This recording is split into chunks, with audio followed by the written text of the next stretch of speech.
Listen, I'm thinking this is gonna be the biggest trial. This is just me. This is just my thoughts. I think this is gonna be the biggest trial in history.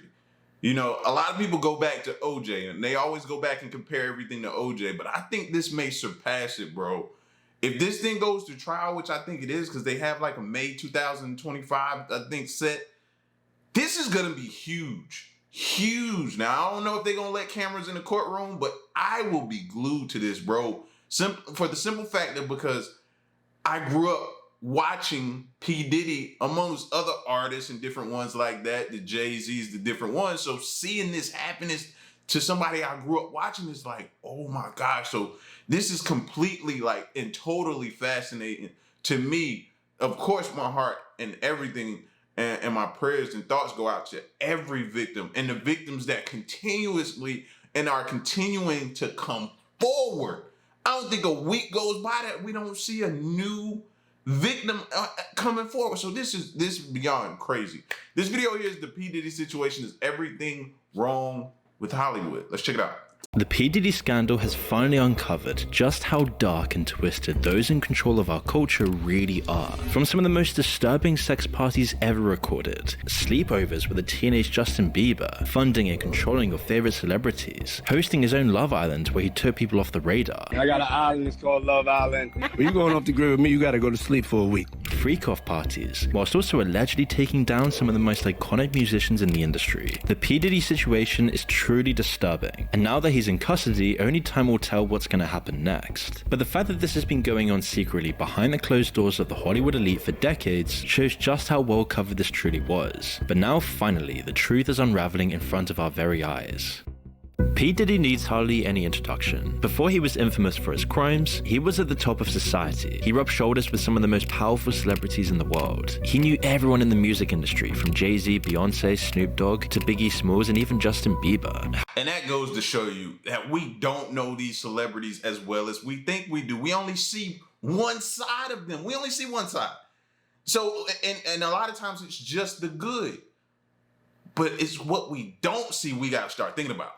However, this recent case has exposed how truly twisted the celebrity elites truly are. The investigation began initially in November 2023 by Sean's ex-girlfriend, Cassandra Cassie Ventura. She accused him of misconduct and filed a lawsuit. Cassandra and P Diddy then settled out of court the very next day, and one of his lawyers, Ben Brafman, was clear that it was by no means an admission of wrongdoing. P Diddy then released a statement wishing Cassandra the best in order to further support the idea that he was innocent, but guilty or not, it certainly left a stain on his name. Cassandra then released a statement thanking her friends and family for their support, and the settlement amount was left undisclosed. It seemed to be a case closed, done and dusted job, or at least that's what he thought. Little did P Diddy know that this would be the beginning of the end for him, and would start the ball rolling with many accusations and investigations that would lead to his demise. A further 2 lawsuits were then filed, with accusations of abuse and sexual assault by 2 other women. Joy Dickerson claimed that in 1991, when she was just a 19-year-old college student, P Diddy had drugged her after a date and sexually assaulted her in her home. Lizard Gardner was the next victim to come forward, claiming she and a friend were drugged and put in separate rooms where at first, P Diddy and then Aaron Hall would do awful sexual acts against them. She then found out her friend had the exact same treatment as well, as it seems like they both took turns doing these awful crimes against these girls. Lizard was just 16 at the time, and then a few days later, P Diddy pitched up at her house and assaulted her again, this time choking her until she passed out, as he was irritated at the thought that Lizard might mention this to his girlfriend. Then in December 2023, another person came forward with more accusations aimed at him. She claimed that she had been gang raped and sex trafficked. She said that Harvey Pierre, who was the president of Combs Bad Boy Records, flew her from Detroit to New York in 2023. However, while with them, a third man joined P Diddy and Pierre and raped her. P Diddy even complained that he couldn't finish until he had his nipples pinched. The suit included a photograph from the night in question of her sitting on Sheen's lap. She was only 17 then, and was now the 4th woman to come forward in just a matter of weeks. This time P Diddy did not settle out of court. In fact, he issued a statement on his Instagram saying, quote, "Enough is enough. For the last couple of weeks, I have sat silently and watched people try to assassinate my character, destroy my reputation and my legacy. Sickening allegations have been made against me by individuals looking for a quick payday. Let me be absolutely clear. I did not do any of these awful things being alleged. I will fight for my name, my family, and for the truth." But there I think that moment right there, because I remember that moment. I remember that moment when that statement was released, and I was like, so what is going on here? So it's like you don't know who to believe, Because we have to be honest, there are some people looking for a quick payday. Let's be honest. This is the world we live in. They looking for a quick payday. But I was like, yo, what is going on? They're coming out the woodworks. And we had already seen Me Too movements go down and different things happen. So it was like, whoa. But then that video dropped and it was like, that Cassie hotel video dropped? Yeah, after that, it was nothing he could say. There were several red flags hinted by friends of P. Diddy, particularly in Usher's interview with Howard Stern, where subtle suggestions indicate that these new allegations were possibly founded as far back as 2016, back when the interview took place, as Usher described his experiences when he lived with Sheen Coon for a year, and said he was exposed to some very curious things, but at that age, he didn't understand it. I moved to New York City. And I lived with Sean Puffy Combs for a year. We're sending you over to City. something called Puffy Flavor Camp. There you go.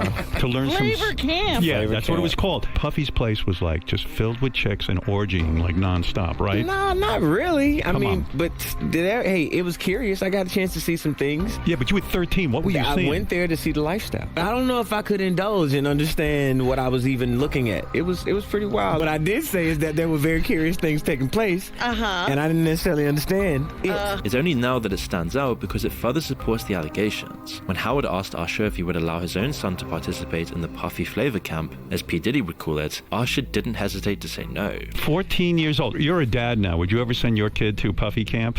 Hell no.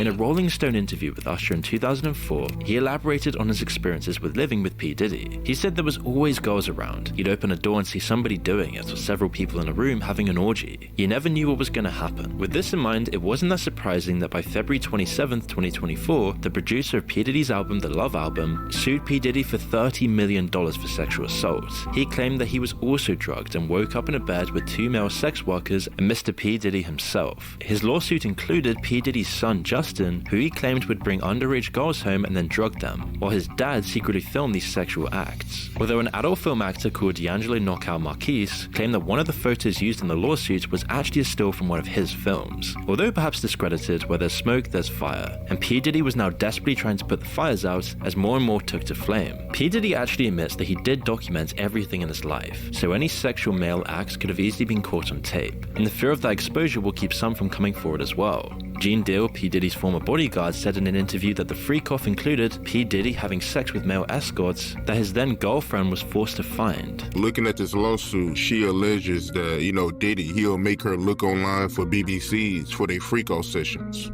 And she say that, in this lawsuit that, Diddy, he enjoyed watching her get smashed by BBCs. And she was searching for the big black, not only for herself, but for somebody else who we all know that was in the room with her. They had to be for both of them, they was in the room. P. Diddy would make them wear masks to keep their identity from Casey. She also alleges that, while she was having sex with these male prostitutes, the male prostitutes, and Diddy, they all wore masquerade masks. He didn't want her to know who they were. Which is why on March 25th, 2024, P. Diddy's homes in both LA and Miami were raided by the Department of Homeland Security investigations in New York. The raid was part of the investigation of sex trafficking led by the Southern District of New York, perhaps prompted by the now 5 victims who had come forward, one of which was a male who also chose to remain anonymous. Because of this, the investigators seized guns and P. Diddy's phone on the day of the raid. It was reported that over 1,000 bottles of baby oil and lubricant were found on the property. This unusual find would be laughable if it weren't so incriminating to the horrific charges. It only supported flying rumors of sex parties that would go on for days with drugged up women and male escorts, all performing sexual acts in the quote freak off to satisfy P. Diddy's endless need for lust. In the Los Angeles home, P. Diddy's sons were also put in handcuffs during the raid. It was reported by their mother that the federal agents used excessive unnecessary force and that it was just racially motivated. But it couldn't be any further from the truth. Everyone allegedly involved was being taken down, and over the coming months the truth would unravel about how truly disturbing this Hollywood celebrity culture truly was. Now, P. Diddy's parties are known to be insane, as you can probably tell by the 1,000 bottles of baby oil. At these parties, it was reported that the drugs offered were all designed so that party participants could go on for hours having sex. There was a drink called the Tusi, which was dosed with a bunch of drugs. Jaguar Wright explained this in an interview, as she said that P. Diddy would put in Special K, also known as ketamine, to relax your muscles. Now, if you don't know what ketamine is what they call on the street Special K. Now, I will warn y'all, because I'll be honest, I went down this Jaguar Wright rabbit hole and listened to her talk. You're not going to be able to tell what's true, what's not. It's good, but it's compelling, and you dive down that rabbit hole, make sure you got several hours set to the side. That's all I'm going to say, because it's one heck of a rabbit hole, bro. And this is what makes me, I'm completely afraid of Hollywood and celebrities and different things like that, man. And stories like this, the Diddy situation, need to be told, because a lot of times you grow up idolizing these artists and these moguls and these producers and different ones. You grow up, actors, celebrities, you grow up idolizing them, and this stuff never gets told. So one day you may end up in a position with them and you compromise yourself because you think this is what, no, bro, this side of the coin needs to be told. This story needs to be told. It's a veterinary drug. It's a horse tranquilizer. This was then mixed with cocaine and Viagra to counteract the negative side effects of limp noodle, as Jaguar described it, creating the perfect mix to relax you while still keeping you completely energized for sex. The cocaine keep you up all night, but unfortunately, it gives you limp noodle because of with the blood flow. So you want to fuck with a half-hard dick all night. So that's why you had the Viagra, to make sure that the involuntarily stays hard while you're numbing your fucking self with the coke. Jamie Foxx even said that he'd been to one of these parties, and is very likely that most people in the celebrity LA Hollywood culture would be partaking in this stuff, especially with the recent allegations coming forward in the last couple of weeks. And it's truly disturbing to think what was happening there. Recently, a video was shown by CNN of P Diddy assaulting Casey, which further supported her claims. The video shows her trying to leave the hotel party, and P Diddy had already given her a black eye by this point. In the video, P Diddy's wearing nothing but a towel, and as he catches up to her, he violently pushes her down, then proceeds to kick her twice and tries to drag her down the hall. The footage shows further abuse when he throws a bunch of glass in her direction. It's obvious that he's very intoxicated at the time, having just emerged from one of these awful parties. After this footage went public, P Diddy posted an apology saying he was disgusted with himself when it happened, and that he's disgusted with himself now. It's so difficult to reflect on the darkest times in your life. But sometimes you gotta do that. I was up. I mean, I hit rock bottom, but I make no excuses. My behavior on that video is inexcusable. I take full responsibility for my actions in that video. I'm disgusted. I was disgusted then when I did it. I'm disgusted now. He claimed that he sought help and went to rehab after the incident. I went and I sought out professional help. I had to go into therapy and go into rehab. I had to ask God for his mercy and grace.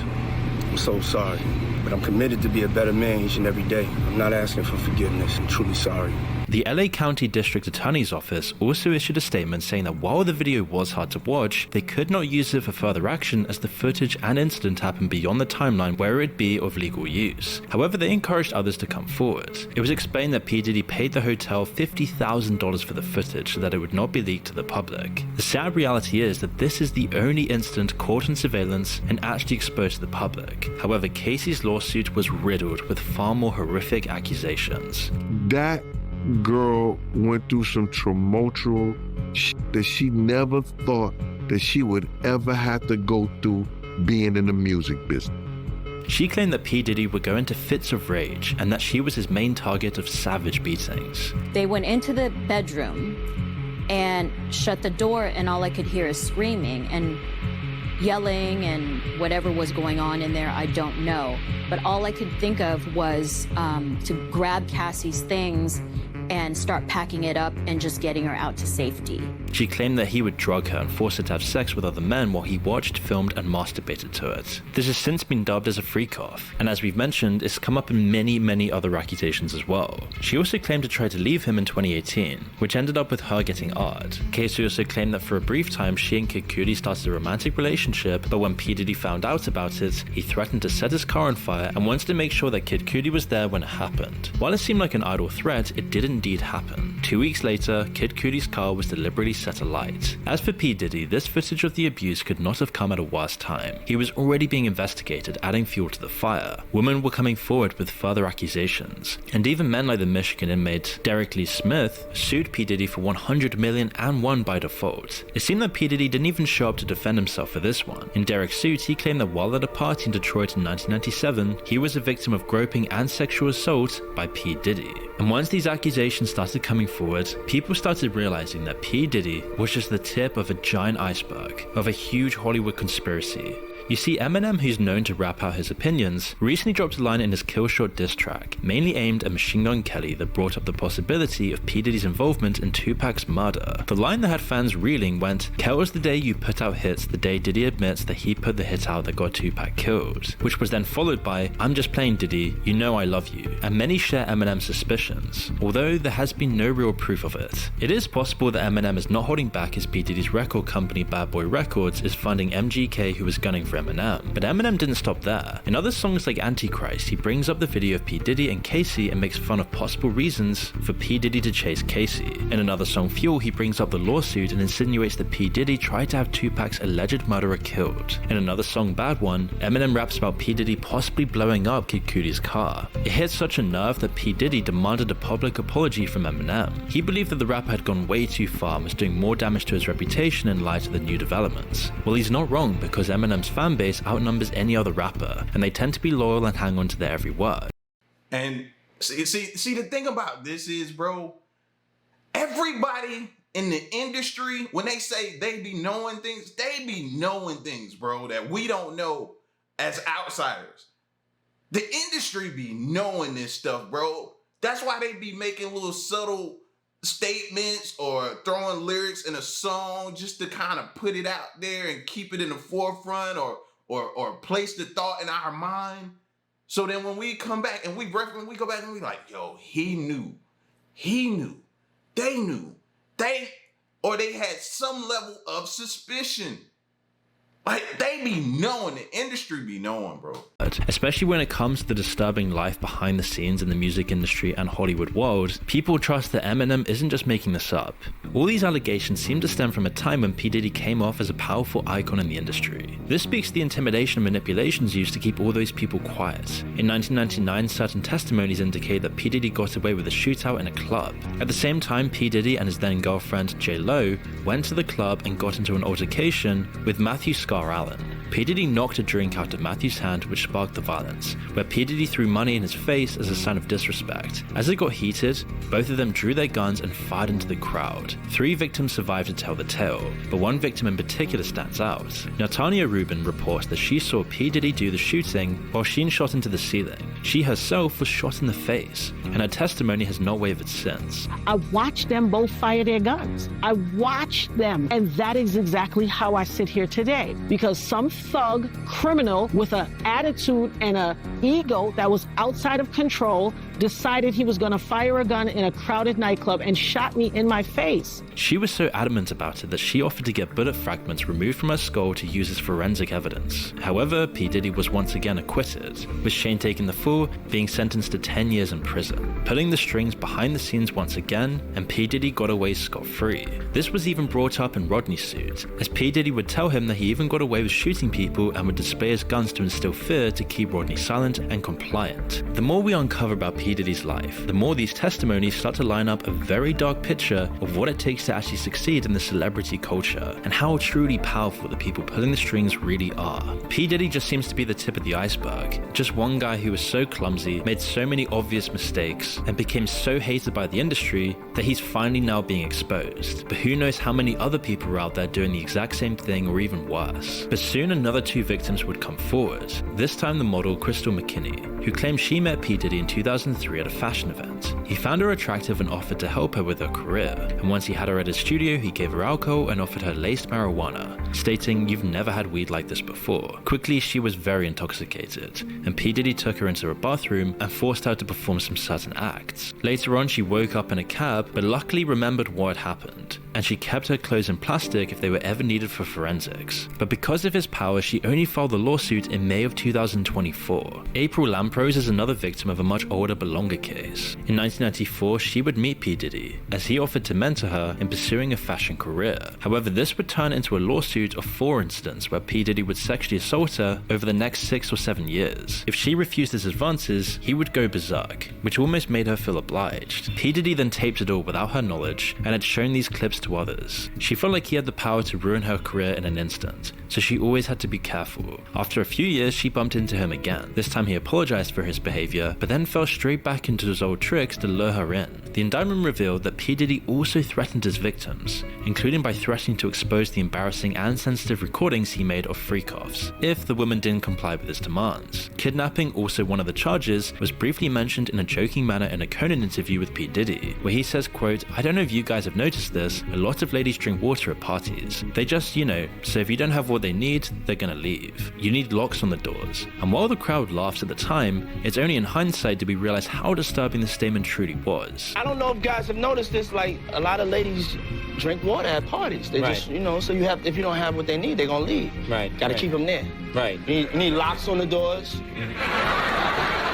Which is why last week on September 16th, 2024, P Diddy was finally arrested at a hotel in Manhattan on charges of sex trafficking, racketeering, conspiracy, and transportation to engage in prostitution. His lawyers claimed he intended to hand himself in, but wasn't awarded the chance. He also claimed that he had handed over his passport, but it was cleverly worded as he had only handed it over to his lawyer, not the federal government. The reason this is important is because he was trying to show that he was not a flight risk, and therefore able to be released on bail. If P Diddy did try to leave the country, it would turn into a nightmare of trying to get him back. However, his lawyer would have discouraged this. Still, it didn't matter because the judge denied his bail. His lawyer then appealed bail on the 18th of September, offering $50 million, which was again denied. And P Diddy is now facing up to life in prison should he be convicted of the long list of charges, including forced labor, kidnapping, arson, bribery, and obstruction of justice. P Diddy and his team tried to silence many witnesses with bribes, but while his life went from expensive cars and parties with some of the most rich and famous pop stars in mansions and hotels, he's now confined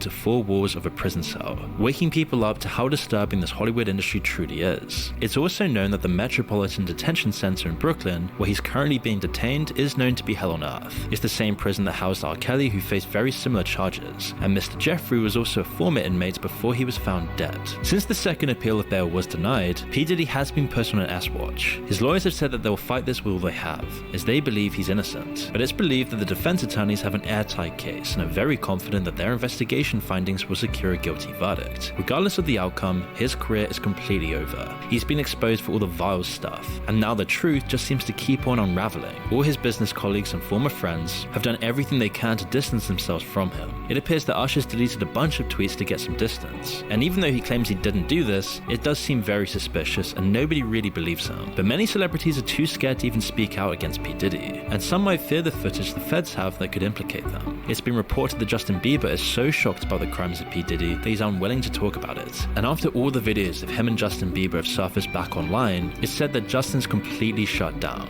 And you can only imagine some awful things have happened behind the scenes that we'll never truly know about. Justin, who once looked up to and admired the music mogul, now regrets collaborating with P. Diddy on his latest album, and there's probably way more to it than just that. More information has also been leaked about how P. Diddy funded Bad Boy Records by drugging his guests with food and drinks and then filming orgies to blackmail the elite high-profile guests. Castle Black made the claim and said he had been waiting to come out with the truth about his knowledge of the matter. But no matter what, this entire scandal should really highlight how disturbing the celebrity world really is, how there's power brokers pulling strings behind the scenes, controlling everyone in the industry, and if you don't fall in line, you can easily be blackmailed, which makes it so that it's almost impossible to know what's really going on. But with more clues like this, people are starting to wake up to how truly awful the celebrity industry truly is. Now, from Diddy to Sheldon Johnson, check this out.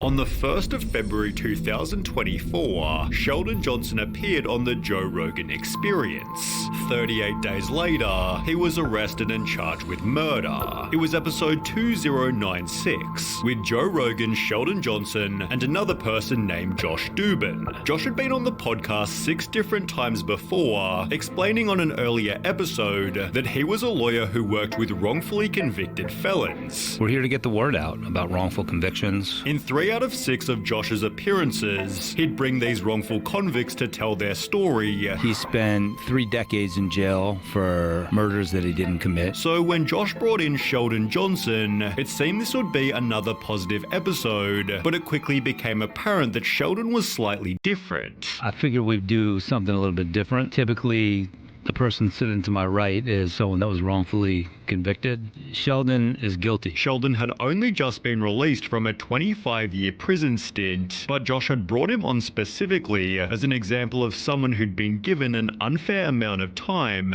believing Sheldon never deserved his 25 years in prison. Well, Wait, what? I didn't even know these type of episodes would go down now. That's extremely compelling content. I definitely watch it, but I didn't know Joe Rogan was doing stuff like this.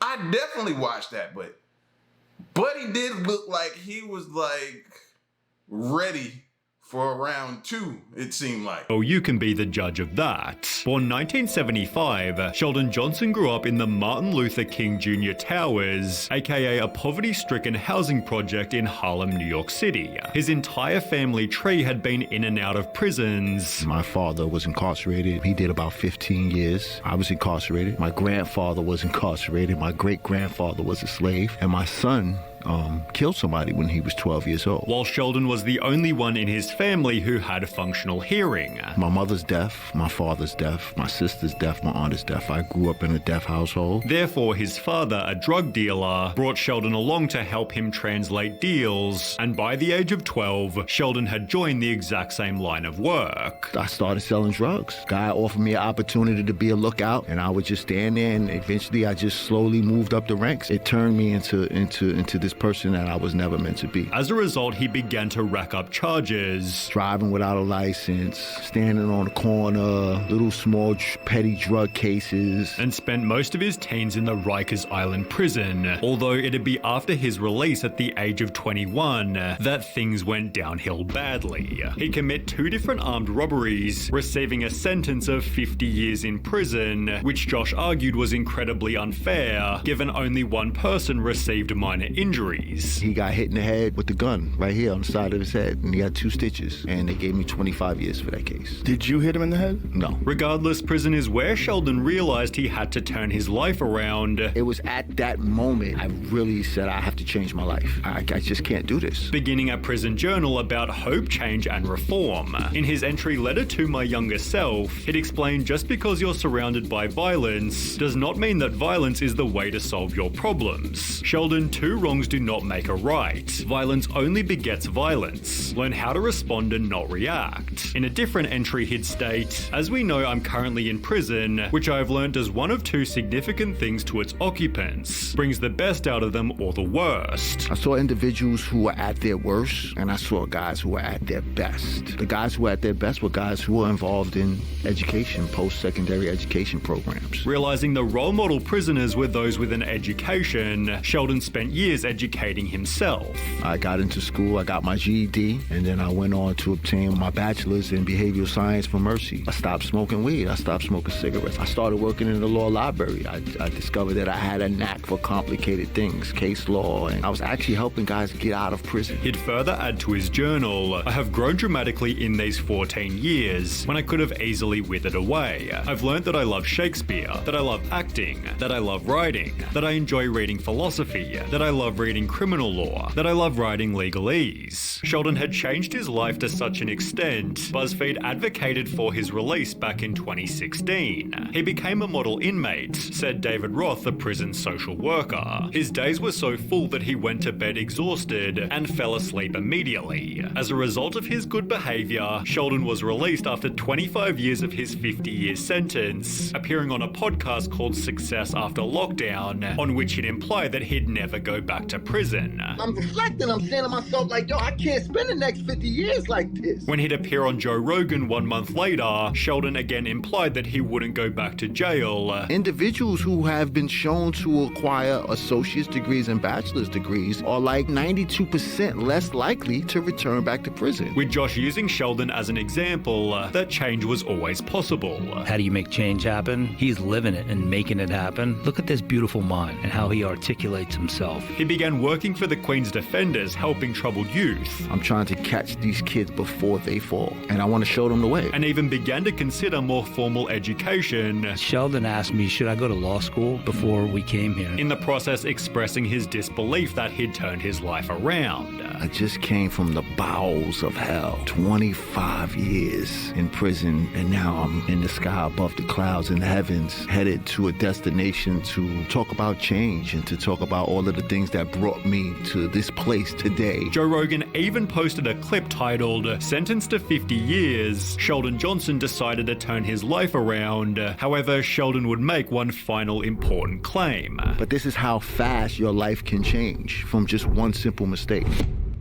This became reality only 38 days later. He claimed that he had turned his life around after spending most of his adult life in prison. In fact, last year, he started working for the Queen's Public Defender's Office. Well, now he is accused of killing a man and then dismembering his body. Sheldon was childhood friends with a man named Colin Small, with whom he'd also spent over 10 years in prison. Therefore, upon Sheldon's release, Small was helping Johnson get back on his feet. However, at some point, their friendship took a turn. On the 6th of March 2024, police received a call from a tenant who lived in New York, claiming to have heard 2 gunshots from Colin Small's apartment, as well as a voice begging, "Please don't, I have a family." Police drove over to the flat and knocked on the door, only to find Sheldon Johnson inside, who claimed that Colin Small had apparently gone upstate. Well, police searched the apartment and found half of Colin Small's body, finding the other half back at Sheldon's apartment, in addition to concrete and a Tyvek suit. CCTV outside Colin's apartment showed Sheldon Johnson entering and exiting, trying to conceal his identity with a range of different disguises. In one of these stills, he's seen wearing the exact same jacket as he was in a photo he took for the Queen's Defenders. Sheldon was therefore arrested and charged with Colin's murder, screaming "I'm innocent" as he was placed into the cop car. Sheldon maintained this innocence all the way to court. Yesterday, Sheldon Johnson pleaded not guilty to the charges. He had quite a few supporters inside the courtroom. As the comments on his episode changed overnight. Imagine being locked up for being wronged by the system for over 25 years, only to prove that the system was right. Amazing. The judge who gave him 50 years must feel pretty smart right now. "I really believed I was gonna die in prison." Well, you're not wrong, buddy. Sheldon's own father stated, "I'm surprised my son was arrested. I was shocked. He learned and studied in prison for 26 years. He is a good man. He was doing work in a law office. There were no problems, but I doubt nobody was as shocked as Josh Dubin." He ended Sheldon Johnson's episode stating, "I'm very thoughtful in who I bring on. I think this was one of the best ones yet." But is still yet to talk publicly since Sheldon's new allegations. Joe, on the other hand, talked about it recently. He was guilty before, and we knew he was guilty, but he got 50 years. Right. And then he was talking about he turned his life around this like a month after he was on the podcast. Cut some dude's head off. The homie didn't understand new HD security cameras. Theorizing that prison had only made him worse. Was that because he spent 25 fucking years in jail, which is an insane amount of time to be locked up in a prison and then expect to acclimate.